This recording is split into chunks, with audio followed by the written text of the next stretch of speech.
الحمدللہ رب العالمین والصلاة والسلام علی محمد الامین اعوذ باللہ من الشیطان الرجیم بسم اللہ الرحمن الرحیم۔ میرے لیے بہت ہی خوشی اور مسرت کا موقع ہے کہ لندن میں اپنے اس مختصر قیام کے دوران آپ حضرات سے براہ راست ملاقات کا یہ شرف مجھے حاصل ہوا ہے۔ دین کے ایک طالب علم کے طور پہ دنیا بھر میں جہاں کہیں جانا ہوتا ہے تو سیر و سیاحت اور تفریح بھی اگر مقصود ہو تو خواہش ہوتی ہے کہ وہ ہم فکر لوگ، وہ محبت کرنے والے دوست اور ساتھی جو پورا سال رابطے میں رہتے ہیں، اگر ان سے کوئی ملاقات کی سبیل ہو سکے تو ان کی زیارت بھی ہو اور ان سے استفادہ بھی کیا جائے۔ اور آپ تمام لوگ بھی جس نسبت سے یہاں پہ جمع ہوئے ہیں وہ در حقیقت اسلام کی نسبت ہے۔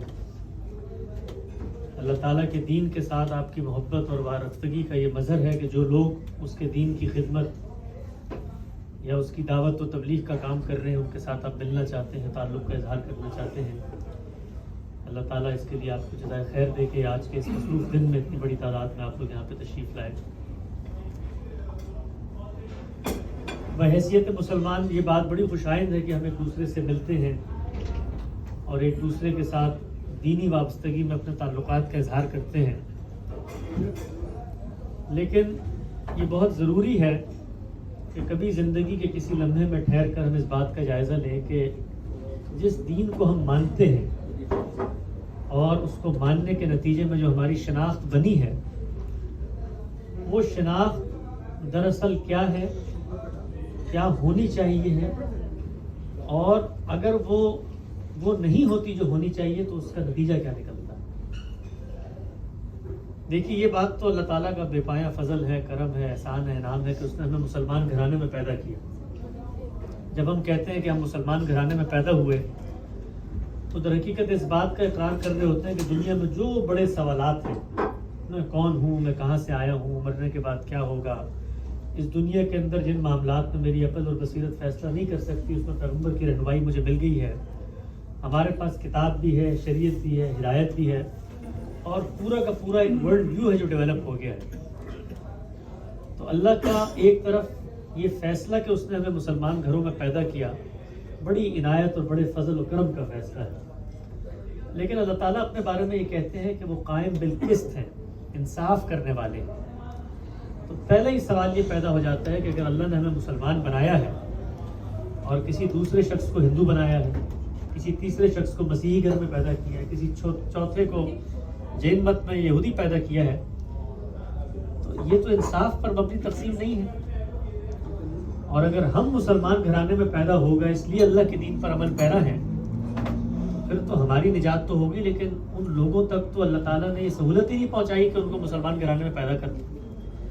تو بظاہر یہ بڑی ناانصافی کی بات لگتی ہے۔ گویا اللہ تعالیٰ نے ایک نسل کا انتخاب کیا، یا سادہ لفظوں میں کہیے کہ ایک امتحان لینے کا فیصلہ کیا، اور امتحان کے جو سوالات تھے وہ اس امتحان گاہ کے طلبہ کو پہلے سے ہی بتا دیے، اور مسلمانوں کے ساتھ دنیا میں یہ معاملہ ہے۔ تو ہم مسلمان کبھی اس پہ غور نہیں کرتے کہ اللہ تعالیٰ کی یہ عنایت اور جو فضل ہے ہم پر، اس کا مقصد کیا ہے۔ یعنی ہونا تو یہ چاہیے تھا کہ پوری دنیا یا تو بالکل خالی سلیٹ کی طرح دنیا میں آتی اور تمام مذاہب کا جائزہ لیتی اور جو صحیح بات لگتی ہے کہ اس کو قبول کر لیتی۔ نہیں، اللہ نے اتنی بڑی تعداد میں، آج بھی اربوں کی تعداد میں مسلمان موجود ہیں، مسلمان کیوں بنایا، اور وہ لوگ جن تک دین کی یہ دعوت نہیں پہنچی تو کیا قیامت کے دن ہم اور وہ برابر ہوں؟ اس سوال پہ ہم کبھی غور نہیں کرتے۔ میری یہ کوشش ہوگی کہ آج کے اس مختصر نشست میں اس حوالے سے چند گزارشات آپ لوگوں کی گوش گزار کروں۔ دیکھیے یہ اللہ نے دنیا جو بنائی ہے وہ ایک اصول پہ بنائی ہے۔ وہ اصول ہے امتحان کا اصول، ابتلا کا اصول، آزمائش کا اصول۔ اللہ تعالیٰ اس دنیا میں کچھ نیک روحوں کا انتخاب کر کے ان کو جنت کا ابدی شہری بنانا چاہتے ہیں۔ اس ابدی شہریت میں ہر ایک کا امتحان الگ ہے، اور جس طرح انسان کی شخصیت مختلف ہے، سوچنے سمجھنے کا زاویہ نظر مختلف ہے، انٹلیکچوئل کیپیسٹی مختلف ہے، اسی طریقے سے اس کا امتحان بھی مختلف ہے. تو ہم مسلمانوں کا جو امتحان ہے وہ یہ نہیں ہے کہ ابھی ہم نے حق کو تلاش کرنا ہے. حق تو ہمیں مل گیا, ہم مسلمان گھر میں پیدا ہوئے, قرآن ہمارے گھروں میں موجود ہے, پیغمبر کی باتیں ہم تک پہنچ گئیں, پوری کی پوری تہذیبی روایت میں دین کی ہدایات ہم تک منتقل ہو گئی. ہمارا امتحان یہ ہے کہ حق کو ملنے کے بعد, حق کو پہچاننے کے بعد, حق کے شعور, آگہی اور ادراک کے بعد کیا ہم نے حقیقت میں اس حق کو اپنایا یا نہیں اپنایا. اگر آپ غور کریں تو بظاہر تو یہ بڑی نعمت تھی, لیکن نتیجے کے اعتبار سے بہت بڑی ذمہ داری اور بڑی آزمائش بن گئی. اس لیے کہ قیامت کے دن ان لوگوں کی بڑی تعداد جو دین اسلام کو نہیں مانتی, کم سے کم یہ کہنے کی پوزیشن میں تو ہوگی کہ بھئی ہم تک تو بات ہی نہیں پہنچی, یا ہم جس ماحول میں پیدا ہوئے وہاں پر تو اللہ کی ہدایت اس طرح پہنچ ہی نہیں سکتی تھی, یا ہم علم کے امتحان میں فیل ہو گئے, ہم نے اللہ کی ہدایت کو تلاش نہیں کیا. عذر تو وہ پیش کر سکتے ہیں, لیکن ہم مسلمان روز قیامت اللہ کو یہ عذر پیش کرنے کی پوزیشن میں نہیں ہوں گے, اس لیے کہ اللہ نے اس ہدایت کو ہماری جھولیوں میں ڈال دیا. تو ہونا یہ تھا کہ اس ہدایت کو ملنے کے بعد ہماری پوری توجہ اور پورا شعور ہدایت کو ماننے اور اپنانے میں جانا چاہیے تھا. ہم نے اللہ کے اس فضل کو اپنے فخر کی نفسیات میں ڈال دیا. اگر آپ غور کریں, ہر مسلمان جس سے آپ اکیلے میں ملیں, چند منٹ کی گفتگو کے بعد وہ آپ کو اتنے اطمینان سے اپنی اس مسرت کا اظہار کرے گا کہ باقی دنیا نے تو جہنم میں جانا ہی جانا ہے, لیکن میں مسلمان ہوں, میں اللہ کو مانتا ہوں, پیغمبروں کو مانتا ہوں, فرشتوں کو مانتا ہوں, رسولوں کو مانتا ہوں, کتابوں کو مانتا ہوں, کبھی کبھی نماز روزہ بھی کر لیتا ہوں, کبھی حج زکات بھی دیتا ہوں, تو میں تو نجات یافتہ ہوں. اللہ کی نظر میں جو کچھ ایمان ہم نے اپنے شعور, اپنی تہذیبی روایت, اپنے خاندان میں اپنایا ہوا ہے وہ نامکمل ہے اگر اس کا عمل میں اظہار نہیں ہوتا. یعنی یہ ایسے ہی ہے کہ آپ کسی ملک کی شہریت کا تو حلف اٹھا لیں, لیکن اس ملک میں رہتے ہوئے اس کے قوانین کی پاسداری نہ کریں, اس کے جو نظریات اور اس کے جو قاعدے ضابطے ہیں ان کی پابندی نہ کریں, تو ایسی شہریت کو کوئی عزت کی نگاہ سے نہیں دیکھے. شہری ہونے کے باوجود آپ کو کبھی بھی اس نگاہ سے نہیں دیکھا جا سکتا کہ آپ اس سوسائٹی کا حصہ ہیں. یہی معاملہ روز قیامت اللہ کی بارگاہ میں ہوگا کہ جب ہم سب لوگ وہاں پہ حاضر ہوں گے تو سب سے پہلی بات جو پوچھی جائے گی کہ اگر ہم دنیا میں مسلمان تھے تو بس پھر ہماری لائن بالکل الگ ہے. پھر ہمارا جو امتحان یہاں پر تھا وہ اتنا سخت ہو گیا ہے کہ ہم وہاں پر حسرت کریں گے کہ اللہ تعالیٰ شاید ہمیں یہ نعمت نہ دیتا, ہم عذر پیش کر دیتے. تو محرومی کی دنیا میں جو لوگوں کو نعمت حاصل ہے اس وقت غیر مسلموں کو, وہ ہمیں حاصل نہیں ہے.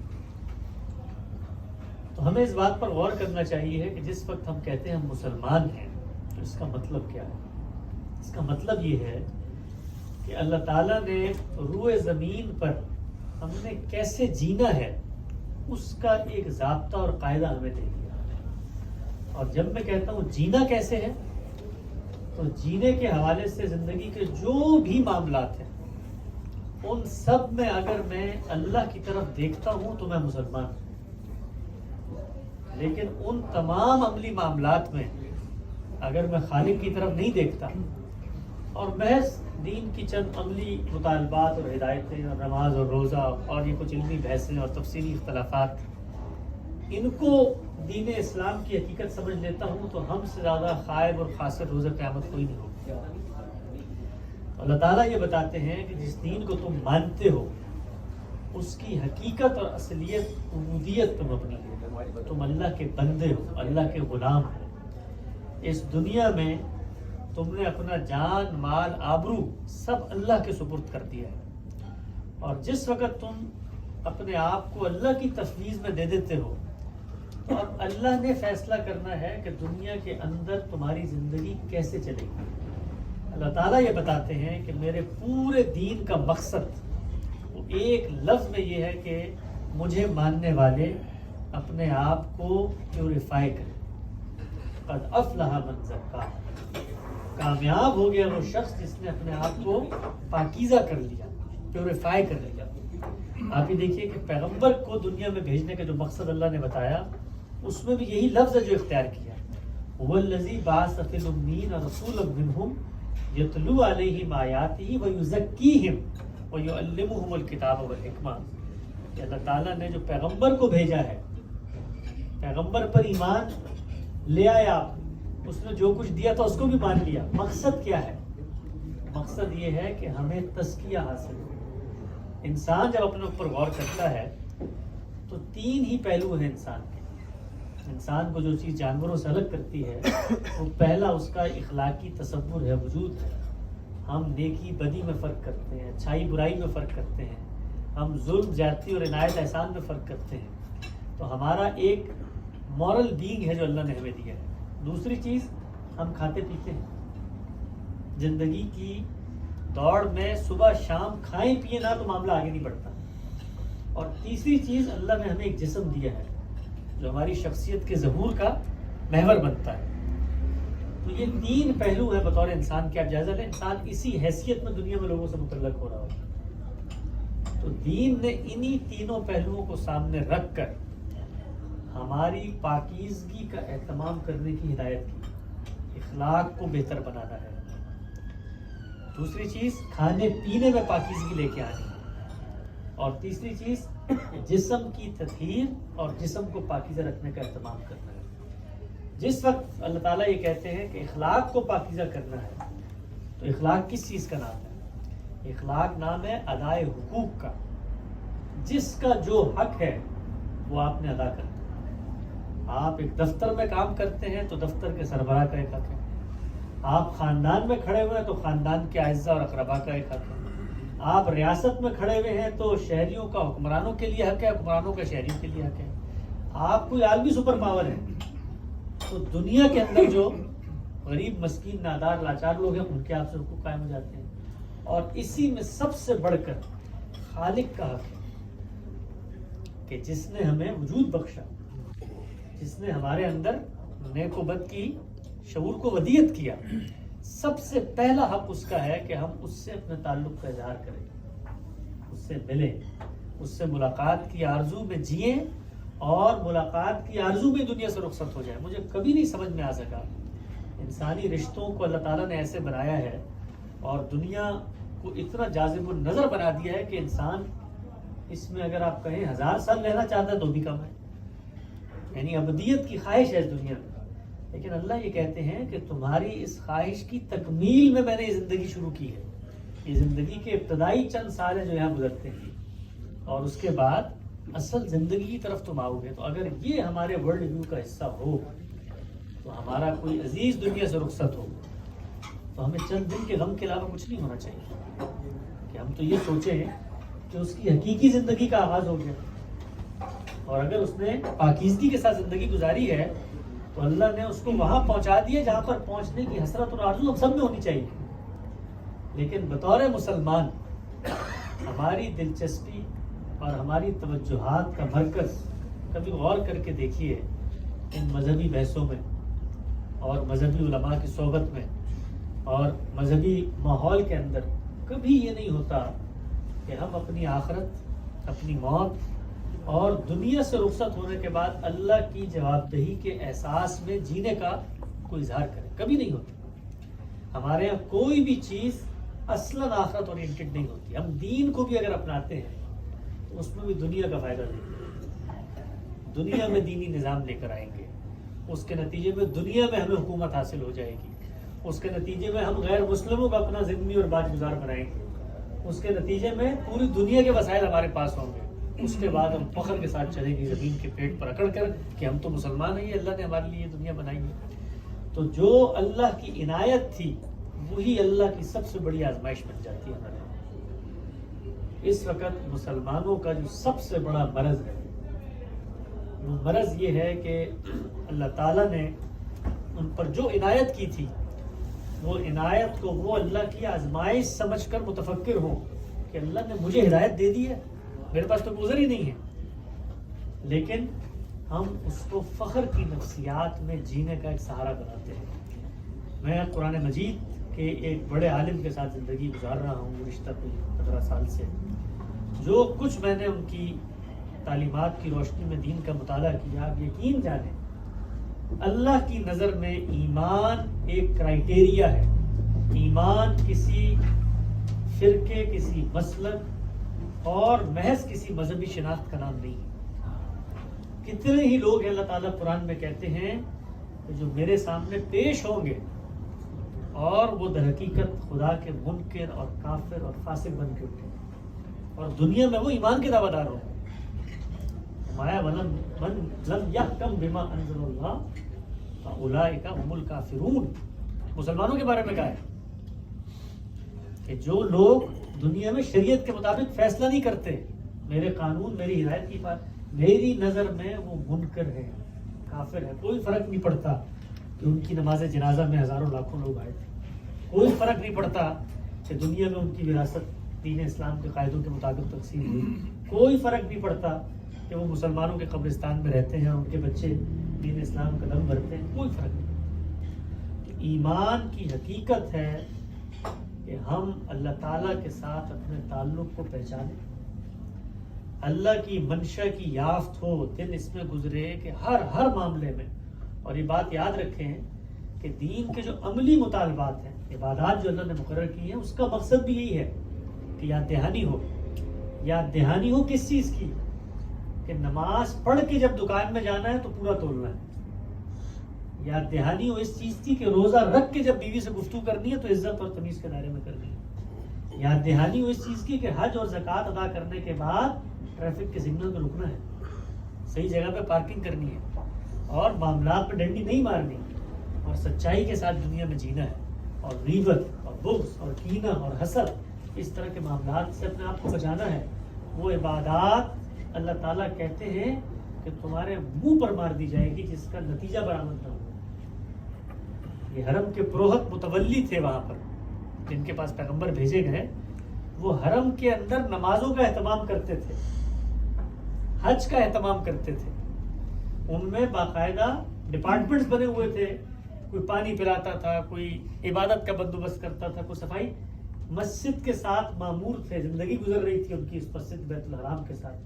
اللہ نے کہا وَيْلٌ لِّلْمُطَفِّفِينَ، اور اللہ نے کہا کہ یہ مسلمان ہیں، یہ حرم کے پروہت، بربادی ہو حرم کے پروہت ان نمازیوں کے لیے جو دکھاوے کے لیے سب کچھ کر رہے ہوتے ہیں، بربادی ہے. تو ہم لوگوں کو زندگی کا معاملہ یہ ہے کہ وہ مصروفیت اور ذمہ داریوں کی ہمہ ہمی میں ہمیں سوچنے پر مجبور نہیں کرتی. معاش کی جدوجہد ہے، بچوں کے معاملات ہیں، ملکوں میں ہم آتے ہیں، روزمرہ کی مصروفیات ہیں، ضروریات زندگی ہیں. دین ان سب میں آپ کے ساتھ آ کر کھڑا ہو جائے گا، کسی چیز سے نہیں روکتا. نہ کوئی غیر عملی غیر فطری مطالبات کرتا ہے کہ آپ نے پورا دن اللہ کی بارگاہ میں حاضر رہنا ہے.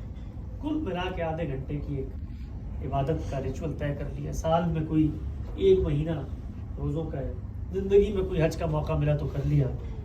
زکوٰۃ اللہ تعالیٰ نے ریاست کے لیے مقرر کی تھی، وہ آلریڈی ہر آدمی ٹیکس دے رہا ہوتا ہے، سب معاملات چل رہے ہیں. تو دین کوئی آپ کے اوپر اضافی بوجھ نہیں ڈالتا سوائے ایک بوجھ کے کہ اپنے اخلاقی رویوں کی تطہیر کرو. دو مسلمان آپس میں بیٹھے تو یہ سوچیں کہ جو چیز زبان سے نکل رہی ہے اللہ کے سامنے ہمیں مسئول کھڑا کر دے گی. اللہ تعالیٰ کے پیغمبر نے فرمایا کہ 2 چیزوں کی مجھے ضمانت دو، جنت کی ضمانت میں تمہیں دیتا ہوں.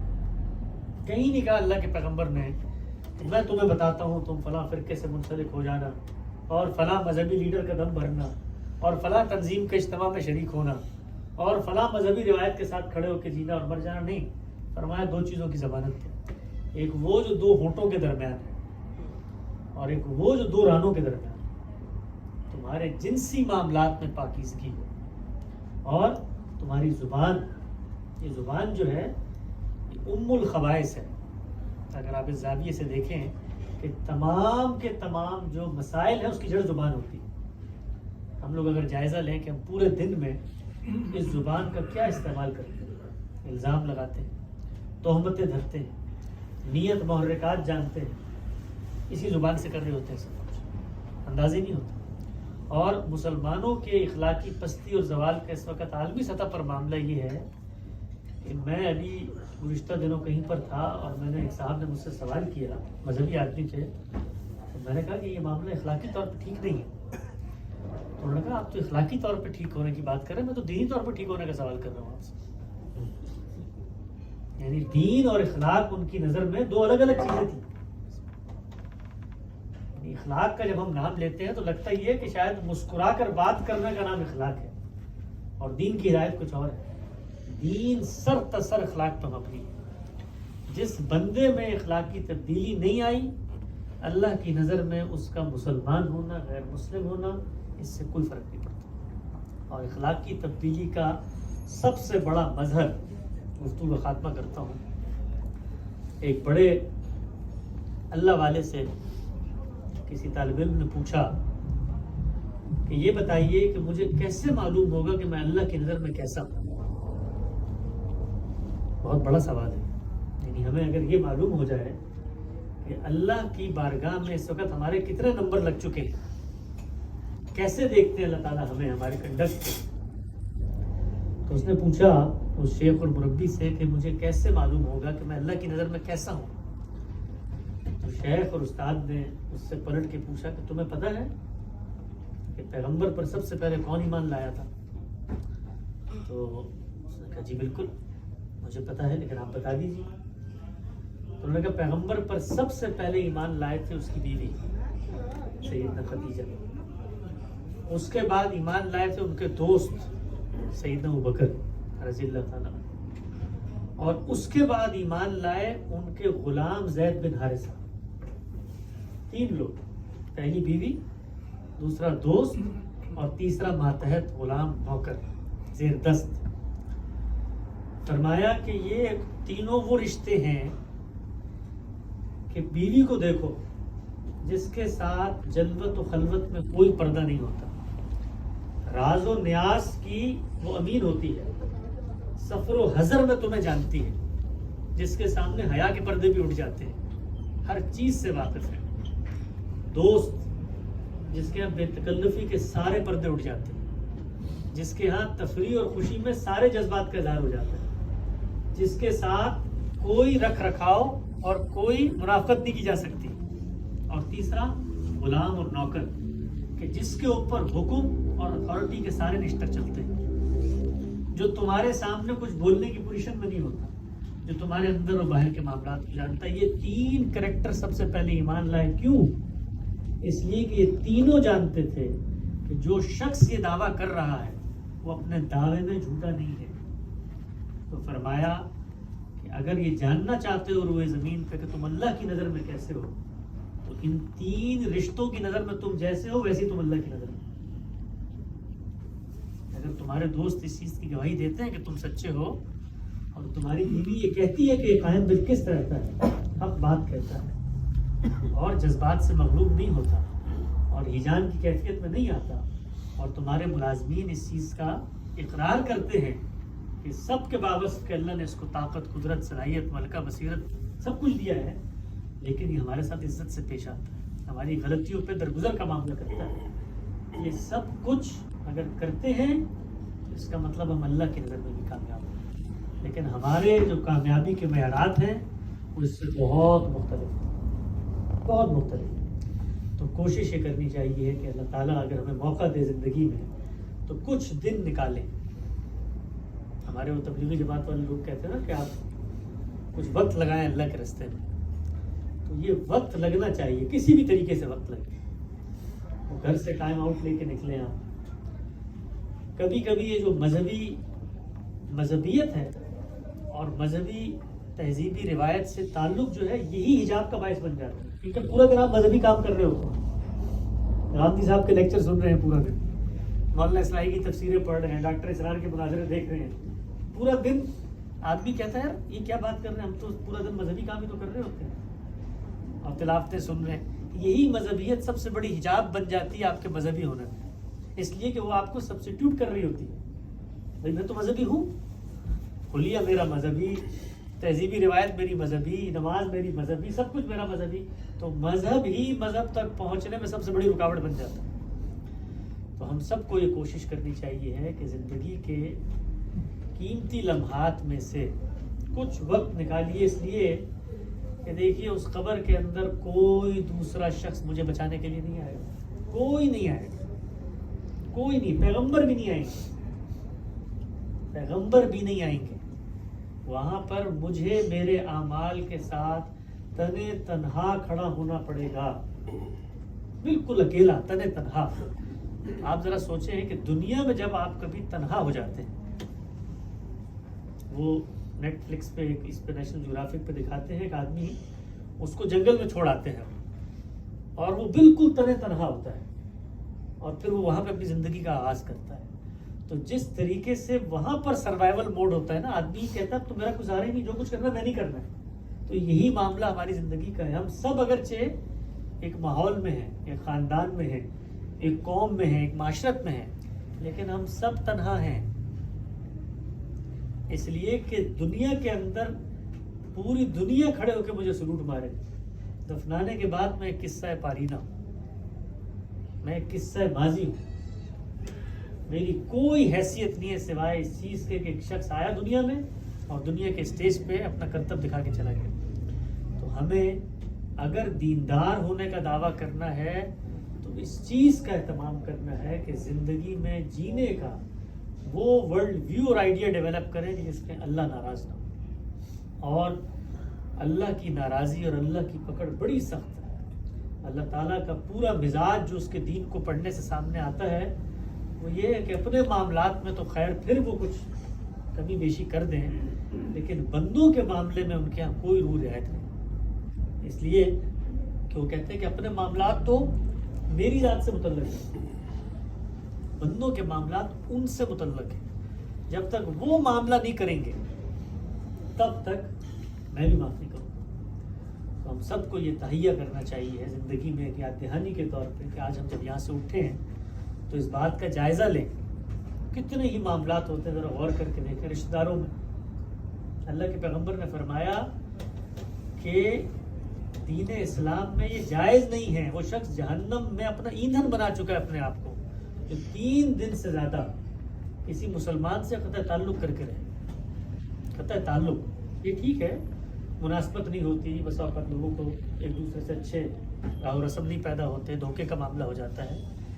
لیکن آپ اگر جائزہ لیں ہر وقت یہ نہیں ہو رہا ہوتا ہمارے خاندانوں میں، چھوٹی چھوٹی باتیں، چھوٹی چھوٹی، کبھی ان باتوں کو آدمی میرٹ کے اوپر پرکھ کر دیکھے تو حیران ہو جائے گا۔ اتنی سی بات، یعنی بچپن میں والد صاحب نے رشتے کی حامی بھر لی تھی اور بڑے ہو کے رشتہ کہیں اور کر دیا تو اب یہ چچا اور تایا میں پوری زندگی کی نفرت کا سامان ہے۔ یا کسی رشتہ دار نے کہیں پہ غیبت کر دی، آپ تک پہنچ گیا، آپ نے کہا بھائی یہ تو میری کامیابی سے چلتا ہے۔ تو بچے دیتی ہے یہ جو منفی نفسیات ہیں جب ہم اپنے ذہن میں لاتے ہیں، اور اس کے نتیجے میں دین سے دور ہونا شروع ہو جاتے ہیں۔ تو آج کے دن جب ہم یہاں سے اٹھیں تو اس بات کا جائزہ لیں کہ کون سے وہ انسان ہیں جن کے ساتھ رشتوں کے معاملات کو ہم نے ٹھیک کرنا ہے، اس لیے کہ تھوڑی سی انا کی قربانی ہے، تھوڑی سی انا کی قربانی ہے، لیکن وہ انا کی قربانی جو آپ کو تسکین اور فرحت اور جو راحت اور تشفی دے گی اس کا کوئی نعم البدل نہیں۔ اور آپ اللہ کی خاطر جب کسی شخص کو معاف کرتے ہیں، اللہ کے پیغمبر نے فرمایا کہ میں فردوس بری میں، جنت کے اعلیٰ درجات میں اس شخص کو گھر کی ضمانت دیتا ہوں جو جھگڑا چھوڑ دے اگرچہ حق پر ہو۔